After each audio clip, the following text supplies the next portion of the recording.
6D is 14. Now I'd like you to take a look at decimals, read pages 405, 407, and we will do some additional problems concerning decimals in just a minute. Okay, you should have read pages 405, 406, 407, and look at problems 1, 4, 6, 11, and 18 on pages 408 and 409.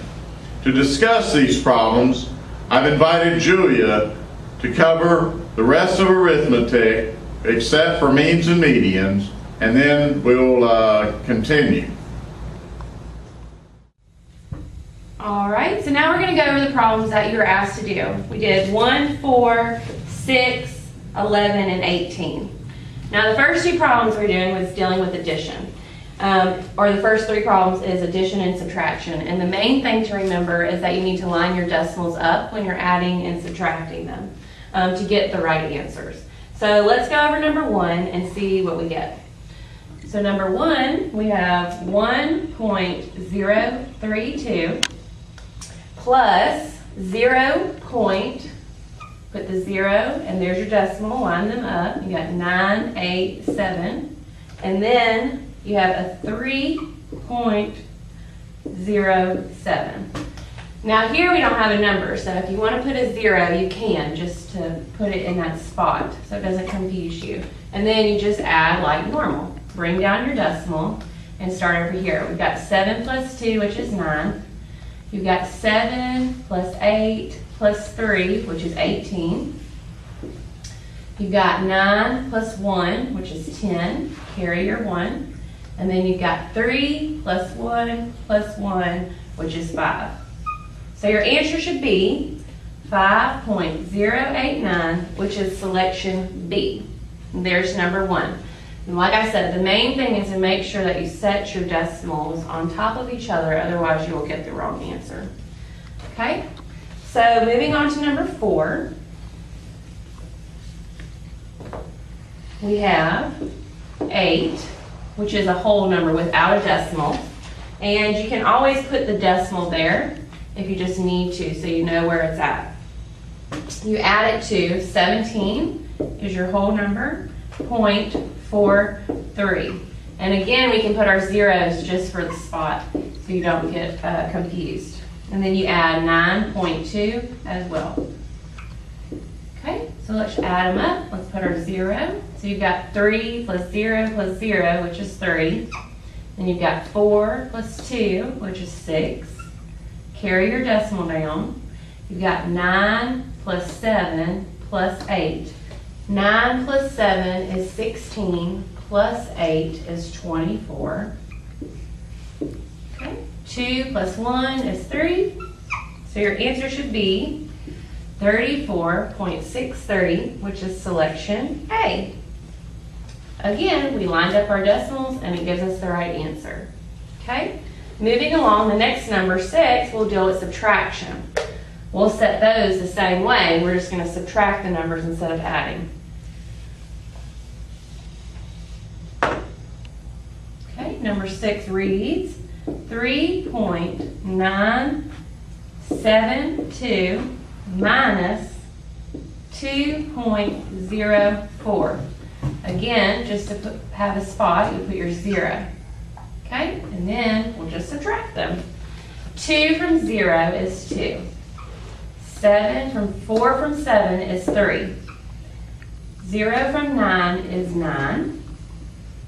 And 2 from 3 is 1.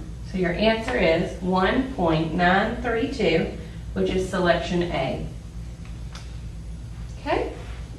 The next number 11, we're dealing with multiplication, and that's going to be a little bit different as far as your decimal and where you're going to put it. So, number 11, when we're multiplying decimals, we have 1.03, and we have it multiplied by 2.6.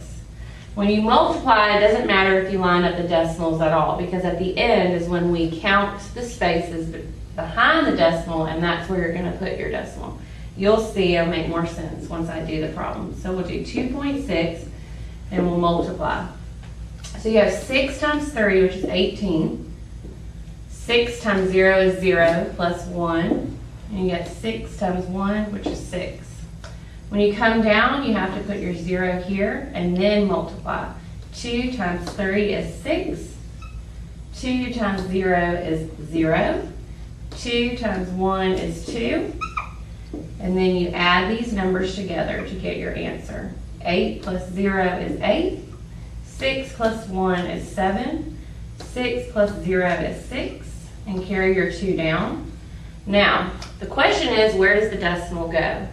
Like I said, you'll count behind the decimal. How many numbers do you have in your original equation behind the decimal? You have 1, 2, 3. So counting from the right to the left, you'll go over 3 spots. 1, 2, 3. And there's your decimal. So your answer should be 2.678, which is selection B. All right, the next problem we're going to do deals with division. And we're going to do number 18. Again, where the decimal is positioned is going to be tricky. It's going to be different this time. Okay, so you're going to set your problem up. You've got 25.2 divided by 0.3. Okay, so let's just set it up like a normal division problem, longhand. You'll do 0.3 into 25.2. Now, we want to divide by a whole number here, so what we do is move the decimal to make it a whole number. I need to move it over 1 spot to make that a 3. The same thing that we do to this number, we'll do to this number. You'll take the decimal, move it over behind the 2, and go ahead and write it up on the line. That way you remember where it's at. So now we'll just divide like normal. 3 into 25 goes 8 times. 8 times 3 is 24. 24 from 25 is 1. Carry down your 2. You have 3 going into 12, which goes 4 times. 4 times 3 is 12. And there's our answer, 84. See, the decimal's over here, so that leaves us with the 84 being the whole number, which would be selection D. Okay, there's 2 more sections dealing with decimals.